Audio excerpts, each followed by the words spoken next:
காலங்களிலே புதிய மாதத்திலே வந்திருக்கிற சகோதர சகோதரிகள் யாவரையும் வாழ்த்தி வரவேற்கிறோம். கர்த்தர் பொழுதும் இடைவருவாராக. மீகா தீர்க்க தரிசன புஸ்தகம் 1080வது பக்கம். மீகா தீர்க்க தரிசன புஸ்தகம் 7ஆம் அதிகாரம் 7ஆம் வசனம் 8ஆம் வசனம். நானோ என்றால் கர்த்தரை நோக்கிக் கொண்டு என் ரட்சிப்பின் தேவனுக்கு காத்திருப்பேன். என் தேவனை கைவிடப்படுவார். 8ஆம் வசனம். என் சத்துருவே எனக்கு விரோதமாய் சந்தோஷப்படாதே. நான் விழுந்தாலும் எழுந்திருப்பேன். நான் கீழே உட்கார்ந்தால் கர்த்தர் எனக்கு வெளிச்சமாயிருப்பார். அல்லேலூயா. காலைகளிலே நீங்கள் செய்ய வேண்டிய ஒரு விசுவாச அறிக்கை இருக்கிறது. இந்த மாதத்திலே அடிக்கடி நீங்கள் சொல்ல வேண்டிய ஒரு வார்த்தை இருக்கிறது.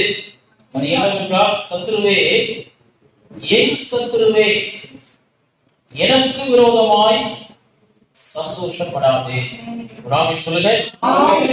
எங்கெல்லாம் நீங்க சத்துரு நினைக்கிறீங்களோ அவைகளை பார்த்து நீங்கள் பேச வேண்டியது, சொல்ல வேண்டியது, அறிக்கை செய்ய வேண்டியது, அறிவிக்க வேண்டியது என்னவென்று சொன்னால், என் சத்துருவே எனக்கு விரோதமாய் சந்தோஷப்படாதே. ஏனென்றால் என்னோடு இருக்கிற தேவன் பெரியவராக இருக்கிறார். எனக்கு வாக்குத்தத்தம் பண்ணினவர் உண்மை உள்ளவராக இருக்கிறார். இந்த ஜூன் மாதத்திலே என்னோடு கூட பேசி என்னை தைரியப்படுத்தி இருக்கிறவர் என்னை அழைத்த தேவனாக இருக்கிறார். ஆகவே இந்த மாதத்திலே சத்துரு எனக்கு விரோதமாய் சந்தோஷப்பட முடியாது என்பதை நான் வாயினாலே அறிக்கை செய்வேன். நான் அறிக்கை செய்ய ஆண்டவருடைய சத்துருக்களை என்னுடைய பாதபடியாக்கி போடுவார்.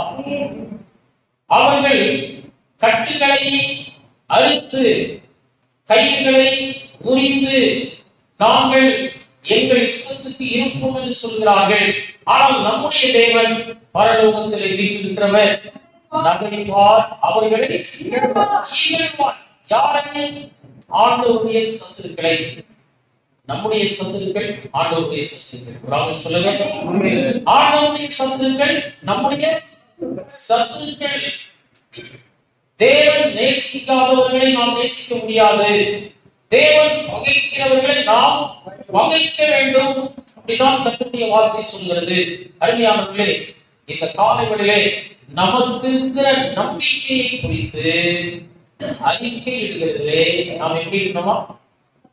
உறுதியாயிருக்க கடவோம். எப்படி இருக்கணும்? உறுதியாயிருக்க வேண்டும். உறுதியாயிருக்கணும்னா இப்ப சொன்ன வசனத்தை இப்போ கேட்டு மறந்துட்டு போறது கிடையாது.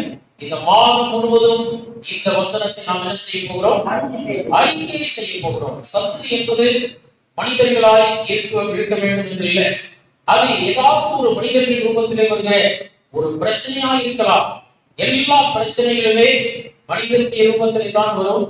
அவர்களுக்கு பின்னாலே இருந்து கிரியை செய்யும் மனிதர்கள் அல்ல. அவர்களுக்கு பின்னால் இருக்கிற அந்த ஆவிகளே நமக்கு விரோதமாய் எழுப்பி வருகிறது. அவைகளை பார்த்துதான் நீங்கள் சொல்ல வேண்டும், என் சத்துருவே என்ன செய்யாத சந்தோஷப்படாதே. என்னை கர்த்தர் சந்தோஷமாய் வைக்க வல்லவராக இருக்கிறார் என்பதை நீங்கள் உணர்ந்து விசுவாசித்து நீங்கள் அறிக்கை செய்கிறவர்களாக இருக்க வேண்டும். நானோ என்றால் கர்த்தரை நோக்கிக் கொண்டு என் ரட்சிப்பின் தேவனுக்கு ஜெபித்துக் கொண்டிருப்பேன். என் தேவன் என் ஜெபத்தை கேட்கிறார். நான் என்ன செய்து கொண்டிருக்கிறேன்? என் சத்துரு எனக்குமாய் வந்து கொண்டிருக்கிறார், திட்டமிட்டுக் கொண்டிருக்கிறார், என்னென்னமோ சொல்லிக் கொண்டிருக்கிறார். ஆனால் நான் என்ன செய்கிறேன்? ஆண்டவரிடத்தில் காத்திருக்கிறேன், ஆண்டவரிடத்தில் ஜெபித்துக் கொண்டிருக்கிறேன், ஆண்டவர் மேல கவனம் செலுத்தியிருக்கிறேன்.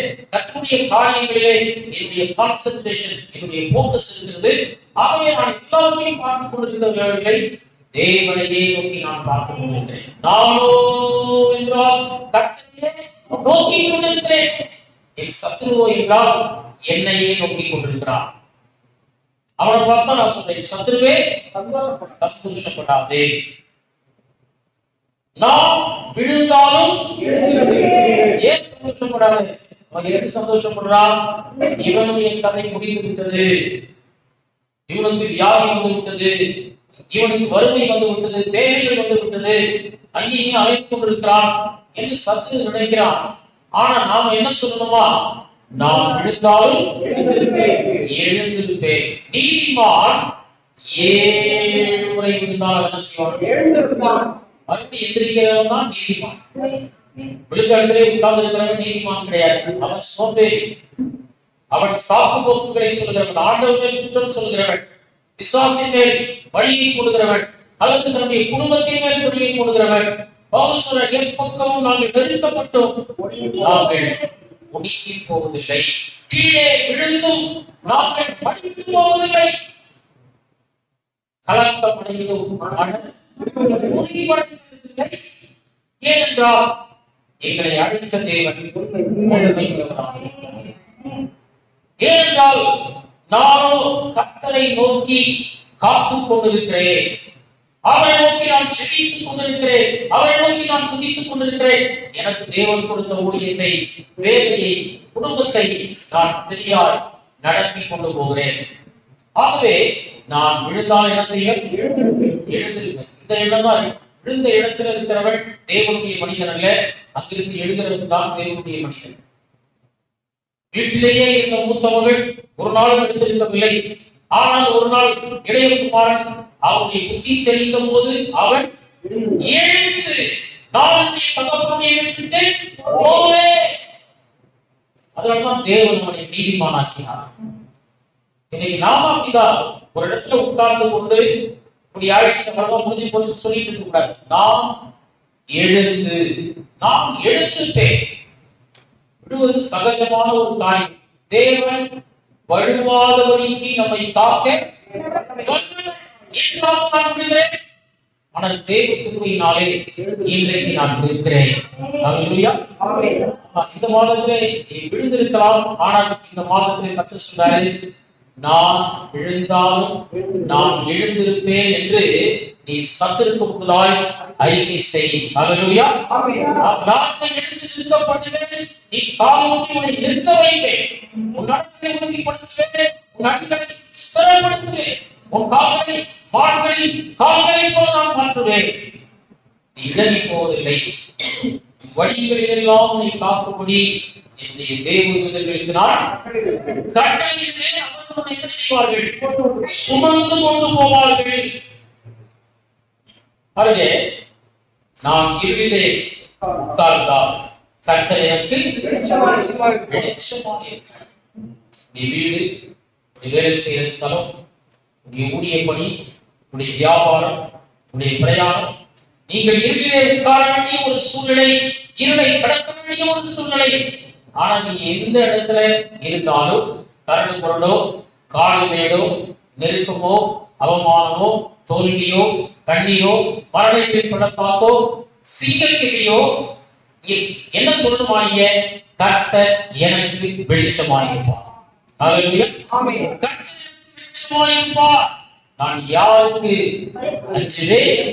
நான் யாருக்கு பயப்படுவேன்?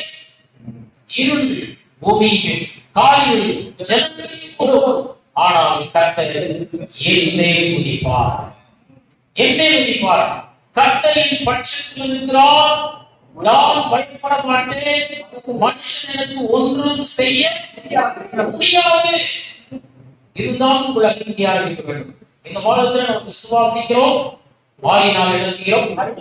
அறிக்கை செய்கிறோம், பேசுகிறோம். விசுவாசித்து நீங்கள் பேசினதனால்தான் ரட்சிக்கப்பட்டீர்கள். அதுபோல உங்களுடைய தொடர்ச்சியான வாழ்க்கை பலமாய் இருக்க, ஸ்ட்ராங்கா இருக்க நீங்க என்ன செய்யறோம்?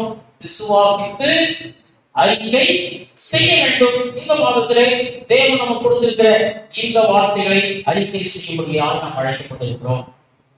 தேசத்தோடு நமக்கு ஒரு சம்பந்தம் இருக்கிறது. ஏன்னா ஆண்டவர் சொன்னார், என் நாமம் தெரிவிக்கப்பட்ட என் ஜனங்கள் தங்களை தாழ்த்தி தேவனுடைய முகத்தை தேடி வழிகளை விட்டு திரும்பினால் நான் நீங்கள் இருக்கிற தேசத்துக்கு சேமத்தை கொடுப்பேன். அப்படின்னா இந்த தேசத்துடைய சேமமும் இந்த தேசத்தினுடைய ஆசீர்வாதமும் சபையினுடைய கையிலே தான். அல்லேலூயா. நம்முடைய சத்துருக்கள் யார்? தேவனுக்கு விரோதமாய் வருகிறவர்கள் எல்லாரும் நம்முடைய சத்துருக்கள் தான். புரியுதா உங்களுக்கு? நமக்கு விரோதமாய் எழுப்புகிற எல்லாரும் ஆண்டவருக்கு சத்துருக்கள் தான். ஆகவே எந்த சத்துருவாய் இருக்கட்டும், பிரச்சனைகளாக இருக்கட்டும், இந்த தேசத்தின் ஆக்கிரமிப்பு சக்திகளாக இருக்கட்டும், நம்மை நெருங்குகிற எந்த ஒரு காரியமாக இருக்கட்டும், சட்டங்களாக இருக்கட்டும், வரி விதிப்பாக இருக்கட்டும், ஜிஎஸ்டி ஆக இருக்கட்டும், எல்லாத்துக்கும் விரோதமாய் பார்த்து நாம் சொல்ல வேண்டியது, சத்துருவே என் மேல் நீ சந்தோஷப்படாது. நான் விழுந்தாலும் என்ன செய்வேன்? எழுந்திருப்பேன். ஒரே ஒரு காரியத்தை நான் உங்களுக்கு சொல்கிறேன். ஆண்டவர் தம்முடைய ஜனங்கள் மேல எப்பொழுதுமே பறந்து காக்கிற பட்சியை போல இருக்கிறார். ஊழியம் செய்கிறவனுக்கும் ஊழியம் செய்யாதவனுக்கும், விசுவாசிக்கிறவனுக்கும் விசுவாசிக்காதவனுக்கும், ஜெபிக்கிறவனுக்கும் ஜெபிக்காதவனுக்கும், ஆலயத்திற்கு போகிறவனுக்கும் ஆலயத்திற்கு போகாதவனுக்கும், வேதத்தை படிக்கிறவனுக்கும் வேதத்தை படிக்காதவனுக்கும் தேவன் ஒரு வித்தியாசத்தை உண்டு பண்ண வல்லவராக. யார் நம்முடைய தேசத்திலே எழும்பி சிங்காசனத்திலே உட்கார்ந்தாலும் எல்லாவற்றையும் ஆளுகை செய்கிறவர் நம்முடைய தேவனாகிய கர்த்தர். அல்லேலூயா. அவன் சொன்ன காலையில் இரு ஜனங்களை மூடலாம், காலையில் பூமியை மூடலாம், ஆனால் தம்முடைய ஜனங்களிலே கர்த்தர் உதிப்பார். அதனாலதான் இருக்குது, நான் இருளிலே உட்கார்ந்தாலும் கர்த்தர் எனக்கு வெளிச்சமாயிருப்பார், வெளிச்சமாயிருப்பார். ஒரே தேசத்திலே 10 வாதைகள் வந்தது.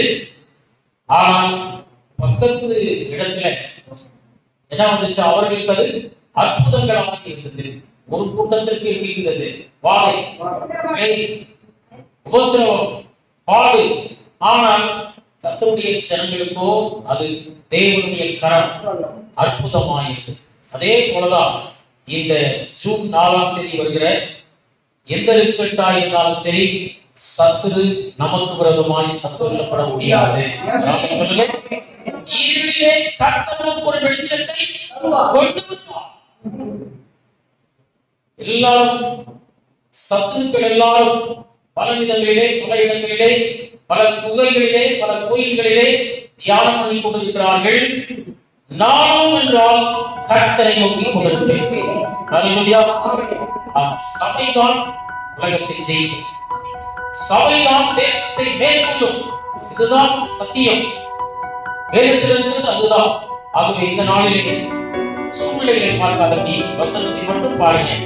என் சத்துருவே விரோதமாய் சந்தோஷப்படாதே, நான் விழுந்தாலும் விழுந்திருப்பேன், நான் இருளிலே உட்கார்ந்தால் கர்த்தர் எனக்கு வெளிச்சமாக. எல்லாம் விழுந்து நிற்கலாம்.